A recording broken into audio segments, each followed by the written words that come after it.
Everybody, it's Tara Green here. I just want to explain that I haven't been on social media very much for the last while. You may have noticed or not. I've been going through a whole lot of family and very intense drama for many months, actually. But so some of that seems to be resolved right now, but it's really sort of, drawn all the energy out of me. Plus, we are, of course, in between the last Pisces eclipse and this one now, right? And I wanted to talk about this eclipse. I'm also going to talk about the blood moon, the total lunar eclipse that happened March the 14th. With that cycle is ending now. And that one was with the moon in Virgo. So just to compare, that's not the one I have now because there's so much to talk about. So of course, Virgo, let's talk about Virgo first. Now, of course, this is the last. You can see that 29 degrees of Virgo. I think everybody knows that. Saturn's at 28, which is virtually 29. And then Mars is at 29 of Libra. So of course, anybody who has planets at 29, the most critical degree of the zodiac, Saturn at the most critical degree of the zodiac. This is the karmic payback time. This is it, folks. It's the 11th hour and the 59th minute and the 59th second, basically, when everybody's got to seriously do all their shadow work. You can see how crazy it looks in the world these days. Donald Trump, Netanyahu, all those people are just mirrors. They're just shadows of our own unintegrated shadow stuff, So whether you like Trump, you don't like Trump, all that stuff that's going on, the war that's going on out there is the war within us. Now, Virgo is the cleanup act. So Virgo, they want to clean things up. They want to get it organized. It's about health.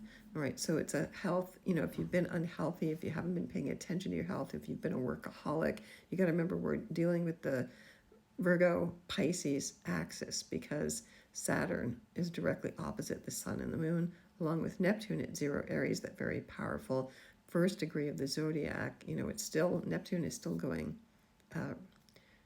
Neptune is still going direct, right? But it will turn retrograde in about a month from now, October 22nd, actually. So you want to pay attention to closure, to endings. Virgo is also the number 9 in the tarot, which is the Hermit. We are in a number 9 year.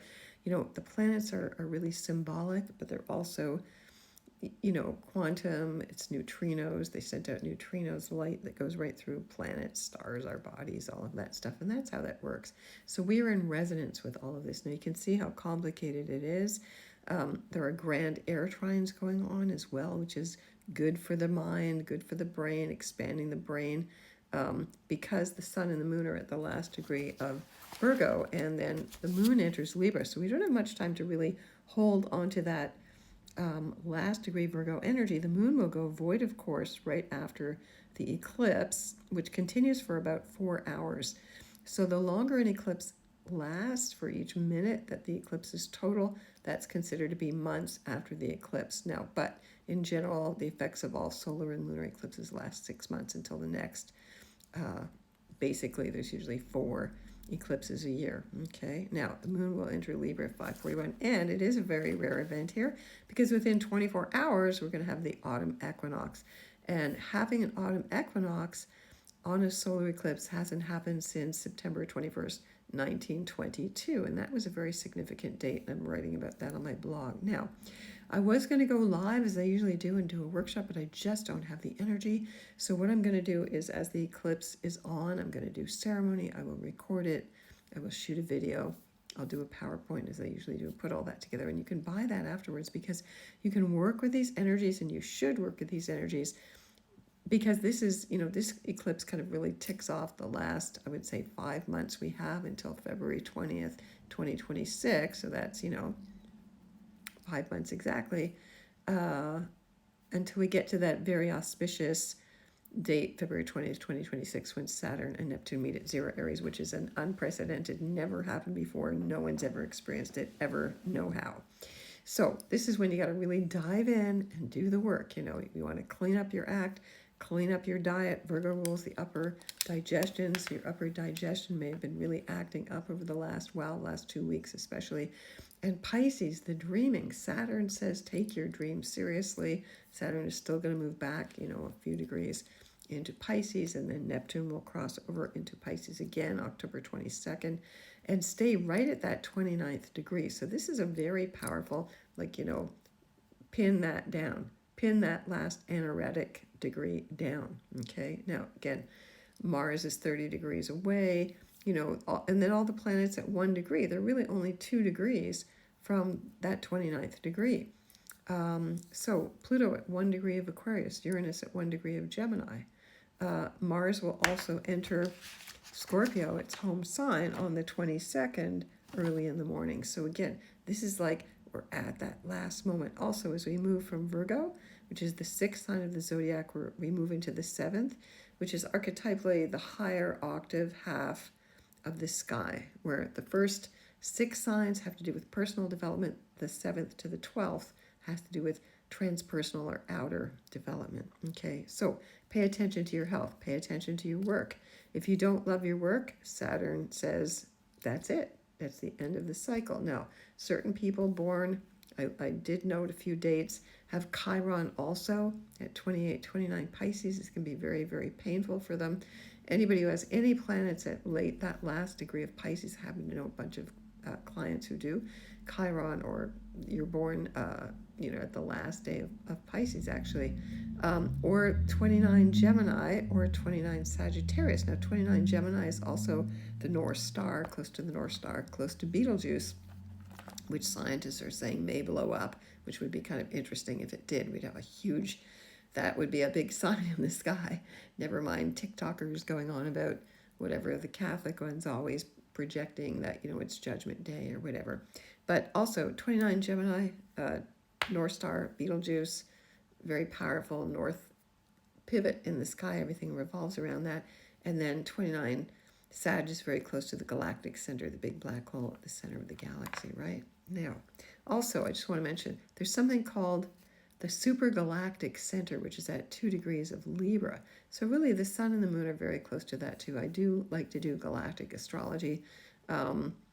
Amongst all the different types of astrology I do. So really, all these energies are really picking up. Now, this is a black moon month because, again, there was a new moon at 0 degrees, August 23rd, and at that time, right at the beginning of Virgo, 0 degrees of Virgo is the fixed star Regulus, which represents the Archangel Raphael. Okay, just want to mention that. So we had an alpha moment there, end of August, last new moon. This is a second new moon. So that stamp of Virgo, perfection, but dropping the perfection. Marion Woodman, a very famous Canadian Jungian psychologist, wrote a book called Addicted to Perfection.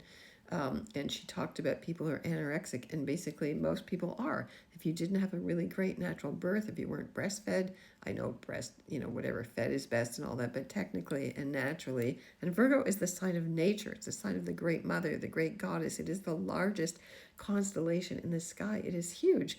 So if astrology really worked with constellations, Virgo would be the biggest portion of the zodiac and everything else would be tiny, but that's not the way it works. So 29 degrees of Libra, also balance, karmic justice time. Mercury is also in Libra. Venus is in Virgo. Venus and Mercury are in what's called mutual reception right now until October the 6th. So that's very nice. So there are some supportive things. You can also see Lilith, Juno, one of my favorite goddesses, bunched up together there in Scorpio. Jupiter at 21 Cancer, also trining them. It's showing there as well, and trining Saturn widely. So again, there's grand water, grand air trines going on here. And then Chiron is also opposite Mars. So this is a very vulnerable, wounded, Jupiter squaring that as well. Hell of a time here, folks. We need to really amp it up here. Also, Eris, she's not marked on this, is close to Chiron. That's been going on for a while. We need to really do our inner work here. Okay, take that seriously. Integrate your shadows. Okay, there's nothing out there. It's all projection. It's all concepts. All concepts are cons. I came up with that meme today. I own that meme. Everything's a concept. It's not that it's a meme. It's like it's a con, right? So you have to get rid of all that and really listen to your body. That's Virgo. Listen to your gut instincts. I have more to say about this. Get in touch with me at tarottarot.com. Okay. And